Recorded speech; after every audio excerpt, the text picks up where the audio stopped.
सर्वप्रथम शीतल मॅडमचे खूप खूप धन्यवाद। मी मागच्या 3-3.5 वर्षापूर्वी मॅडमकडे आलो होतो।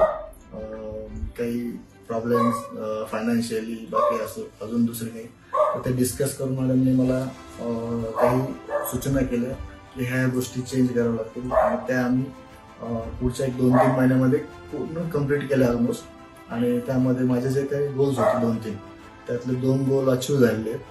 आता काही दुसरे आहेत तर त्यासाठी आज पण आलेलो आहे। जसं गाडी घ्यायची होती, गाडी झाली, घरही झालं आणि त्यामध्ये मॅडमचा खूप मोठा सहभाग आहे। योग्य दिशेनं रूट आपला जर झाला तर आपण त्यामध्ये सक्सेस होतो, हा त्यांचा जो सपोर्ट होता तो त्यांनी केला आणि त्यामुळे मी आज वेगळ्या ट्रॅकवर आहे, जसं की अपग्रेडमध्ये। तर तो एक चांगला अनुभव होता आणि आता बाकीचे काही 1-2 आहेत तर ते डिस्कस करण्यासाठी आज इथे आलो। थँक्यू।